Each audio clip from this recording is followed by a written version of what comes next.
ہو جا کہ کیا ہے یہ صحیح ہو گئی اس طرح سے. تو 1000 سال تک تقریباً یہ کام نہیں ہوتا، ہمیشہ ہوتا رہا، نہیں ہوتا رہا. اچھا علمانی ساتھ پہلے بہت سارے لوگ کرتے رہے. یہ ہے کہ ہر صدی میں ہر وقت ایسے لوگ پیدا ہوتے رہتے ہیں. اللہ نے اس وقت علمانی صاحب کو پیدا کیا. ان سے پہلے علامہ شیخ احمد شاکر بہت زبردست تھے ماشاء اللہ. احمد شاکر یہ چکر کیا چلا ہے، اس صدیوں سے لوگ بالکل صحیح اور ضعیف کی تمیز اٹھا کر کے چلتے رہتے تھے. سب سے پہلے امام شوقانی ہیں جنہوں نے حافظ ابن حجر وغیرہ کے بعد، حافظ ابن حجر کے بعد 8ویں صدی ہجری کے بعد امام شوقانی پہلے محدث ہیں جنہوں نے کوئی حدیث نقل کی تو اس حدیث کی صحت اور ضعف پر کلام کیا، ورنہ سب خاموش ہیں. تو برابر امام شوقانی ہر حدیث نقل کرتے ہیں نیل العطار کے اندر، تو وہ اس پر کلام کرتے ہیں. حافظ ابن حجر کے بعد یہ اتنا دل کے درمیان میں خلا تھا. پڑھتے تھے، پڑھاتے تھے، توجہ نہیں تھی، بس نقل کرتے تھے. امام شوقانی شروع. امام شوقانی کے بعد مولانا عبد الرحمن صاحب مبارک پوری ہیں، علماء اہل حدیث میں سے مولانا عظیم آبادی ہیں. ان لوگوں نے ترمذی کی شرح لکھی، ابو داؤد کی شرح لکھی، تو باقاعدہ صحت اور ضعف کا اپنے علم کے مطابق کیا کرتے رہے، نقل کرتے رہے. پھر ان لوگوں کے بعد احمد شاکر پیدا ہوئے. احمد شاکر رحمۃ اللہ علیہ نے بہت اس پر زور دیا، بہت گہری نظر تھی ان کی ماشاءاللہ. فقہ میں بھی، حدیث میں بھی، متون پر بھی، روات میں بھی، سمجھ گئے نا، بہت گہری نظر تھی ماشاءاللہ. پھر اس کے بعد البانی صاحب، البانی صاحب ان تمام لوگوں میں سب سے زیادہ انہوں کتابیں دیکھ کے آرام ہو گیا. ہاں اور کچھ وہ مطلب تھوڑی تھی. اعوذ باللہ من الشیطان الرجیم، بسم اللہ الرحمن الرحیم.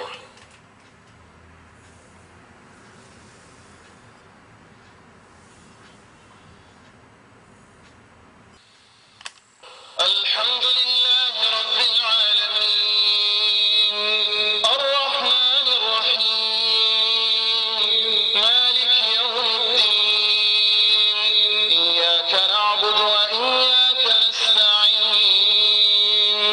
اہدنا الصراط المستقیم، صراط الذین انعمت علیہم غیر المغضوب علیہم ولا الضالین.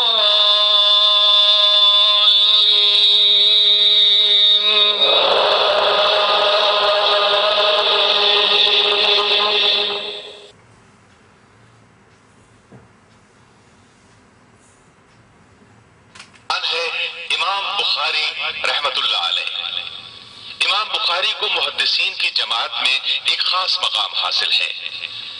امام بخاری وہ شخص ہیں جنہوں نے رسول اللہ صلی اللہ علیہ وسلم اور صحابہ کرام رضی اللہ عنہم کی احادیث اور روایات جمع کر عظیم کام انجام دیا. اس کام میں انہوں نے اپنی زندگی کی آسائش، آرام، دولت سب کچھ قربان کر دیا.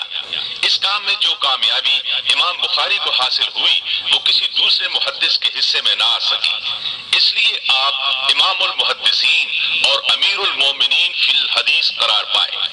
ان کی پرکھی ہوئی احادیث پر مکمل وثوق کا اظہار کیا گیا. آپ نے یہ کام انجام دے کر جفاکشی کی ایک مثال. مسلمانان عالم آج امام بخاری سے خاص محبت رکھتے ہیں. جن احادیث پر بخاری کا حوالہ نظر آ جائے آنکھیں بند کر کے اس پر اعتماد کرتے ہیں. ان حالات میں ایسے شخص کے حالات کون جاننا پسند نہیں کرے گا. لہٰذا یہ کہنا بالکل بجا ہے کہ یہ کیسٹ عام نوعیت کی قیمتی ترین کیسٹ ہے. تو آئیے سنتے ہیں امام بخاری.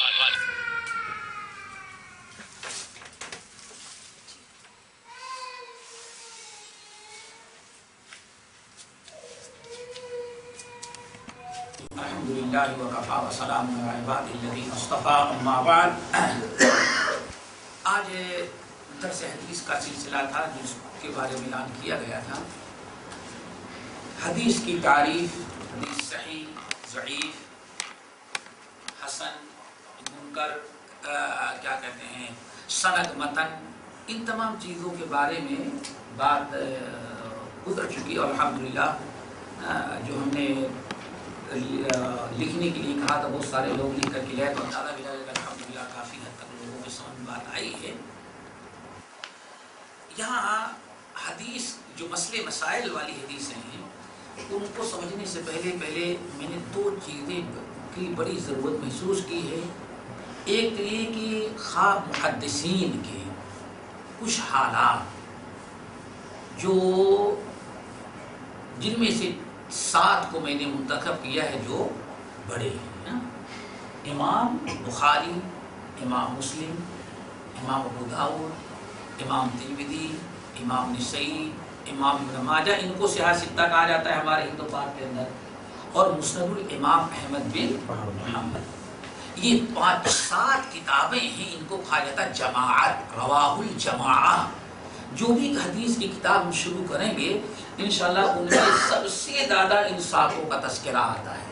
کہیں تو صرف کہہ دیے اخرجہ الجماعہ یا رواہ الجماعہ، جماعت محدثین نے اس کو نقل کیا ہے، تو وہاں جماعت سے مراد یہی 7 ہوتے ہیں، امام بخاری، امام مسلم، ابو داؤد، ترمذی، نسائی اور ابن ماجہ، احمد بن حنبل، یہ 7 ہوتے ہیں۔ تو ان 7 محدثین اور ان کی کتابوں کے متعلق کچھ مختصر سی معلومات دے دینا اور معلوم کر لینا میں بہت ہی مناسب سمجھتا ہوں، تاکہ ہمیں معلوم پڑے کہ ہاں بخاری نے روایت کیا تو بخاری کون ہے، ترمذی نے روایت کیا تو ہاں ترمذی کون ہے، ان کی کتاب کی کیا حیثیت ہے، احمد ہیں تو ان کا مقام و مرتبہ کیا ہے، انہوں نے کب کتاب لکھی، کس حالت لکھی، محدثین اور علماء میں ان کی کتاب کی کیا ویلو، کیا اہمیت ہے، یہ چیز آ جائے۔ تو انشاءاللہ آج سے شروع کر رہے ہیں۔ اس طرح سے پہلی چیز 7 محدثین جو ہیں جماعت جن کو کہا جاتا ہے، ان کے متعلق تھوڑا تھوڑا بیان آئے گا، لیکن ایک مجلس میں سب کا تذکرہ آنا بہت ہی مشکل ہے۔ دوسری چیز، ان 7 کے مکمل ہو جانے کے بعد ایک موضوع یہ بڑا اہم ہمارے سامنے یہ بھی ہے جو انشاءاللہ ہم چاہتے ہیں کہ آپ لوگوں تک پہنچا دیں، جن کو کہا جاتا ہے تدوین حدیث۔ چونکہ آج کل منکرین حدیث کے اندر اور یہ مستشرقین کا بات کا ہے، تو حدیثوں کو غیر معتبر ثابت کرنے کے لیے ہزاروں کوششیں کرتے ہیں، اور کبھی کہتے ہیں کہ اللہ تعالیٰ نے صرف قرآن کی حفاظت کی ذمہ داری لیا ہے، حدیث کی حفاظت کی ذمہ داری نہیں لیا ہے۔ تو قرآن تو قابل اعتبار ہے، لیکن حدیثیں جو بیان کرتے ہیں کیا گارنٹی کہ 1450 سال تک جو اللہ کے رسول نے بیان کیا ہے وہی موجود ہو۔ ایک تو یہ ہے، کبھی کہتے ہیں دیکھیں اللہ کے رسول نے حدیثوں کو لکھنے سے منع کر دیا ہے، بڑے شکوک و شبہات ہیں۔ تو ایک درس ہم چاہتے ہیں کہ حدیث کی تدوین پر، جس کا مطلب یہ کہ نہیں نبی علیہ السلام کے زمانے سے حدیثیں محفوظ ہیں اور آج تک محفوظ چلی آ رہی اور قیامت تک حدیثیں محفوظ ہیں انشاءاللہ۔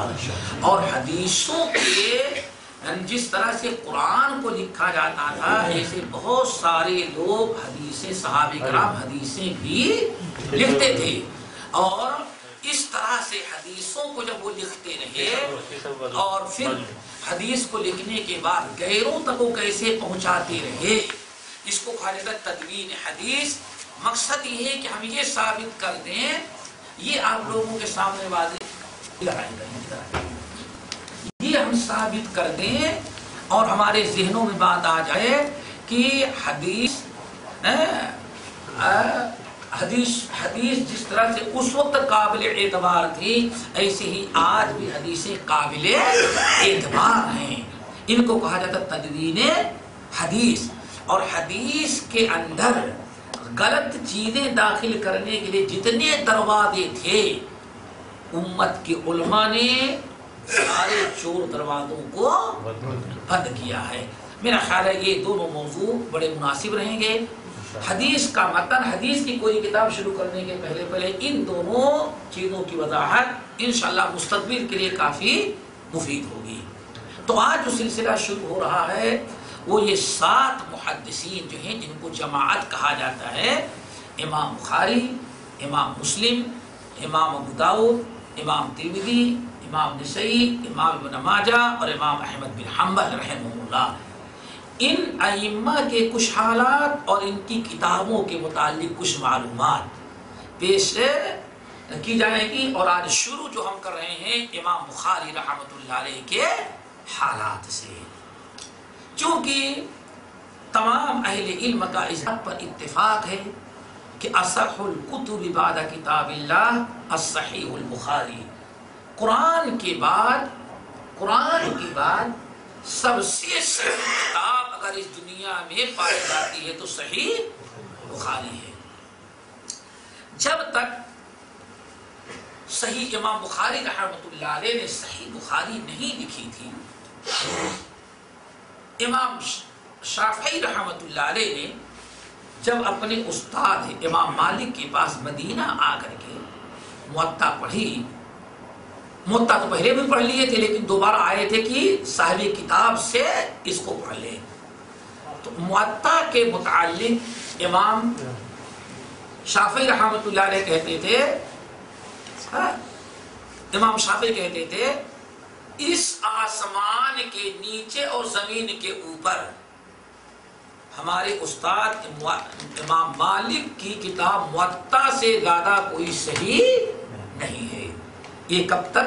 جب تک بخاری لکھی نہیں گئی تھی، لیکن جب بخاری لکھ دی گئی تو تمام امت کے اجماع اور اتفاق اس بات پر ہے کہ صحیح بخاری کے ٹکر کی کوئی کتاب اسلام کے اندر کتاب اللہ کے بعد نہیں ہے۔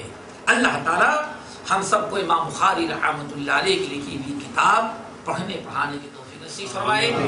تو بات شروع کرتے ہیں امام بخاری رحمۃ اللہ علیہ سے۔ امام بخاری رحمۃ اللہ علیہ، بخاری کہا جاتا ہے، بخاری کا مطلب بخارا میں ان کی پیدائش ہوئی۔ ان کا نام ہے محمد، ان کا پورا نسب محمد ابن اسماعیل ابن ابراہیم ابن مغیرہ ابن بردزبہ ابن بدذبہ۔ یہ کتنے ہو گئے؟ محمد ابن اسماعیل ابن ابراہیم ابن مغیرہ ابن بردزبہ ابن بدذبہ۔ یہ کتنے ہو گئے؟ 6۔ یہاں آپ دیکھیں گے محمد ابن اسماعیل ابن ابراہیم ابن مغیرہ، یہ 4 نام تو مسلمانوں کے لگ رہے ہیں، 4 نام اسلامی ہیں، محمد، اسماعیل، ابراہیم اور مغیرہ، یہ 4 نام تو اسلامی ہیں۔ باقی ان کے اوپر جو ہے بردزبہ اور ان کے اوپر یہ دونوں غیر اسلامی نام ہیں، اجمی نام ہیں، غیر اسلامی اور اجمی۔ امام بخاری رحمۃ اللہ علیہ آگے جعفی کہا جاتا ہے، پورا نام نسب اور نسبت اس طرح سے ہے، محمد ابن اسماعیل ابن ابراہیم ابن مغیرہ ابن بردزبہ الجعفی البخاری، الجعفی البخاری۔ یہ اپنے علاقے کے، چونکہ یہ سارا علاقہ فارس میں سمجھا جاتا تھا اور فارس میں آد پرستی کا مذہب تھا، ان کے دادا پردادا اور اوپر والے لوگ مغیرہ سے پہلے جو تھے، ویسے مغیرہ بھی سب وہی آبائی آد پرستی شرکیہ دین پر قائم تھے۔ اور ایک بڑی چیز یہ کہ یہ بردزبہ جو ہے کہا جاتا ہے، بردزبہ کہا جاتا ہے کسان، کسان۔ اللہ، اس کا مطلب ہے کہ امام بخاری کا آبائی پیشہ تو جتھا ہو گیا تھا کسان، ایک کسان خاندان، کسان سمجھتے ہیں نا، کھیتی باڑی کا کسان خاندان میں پیدا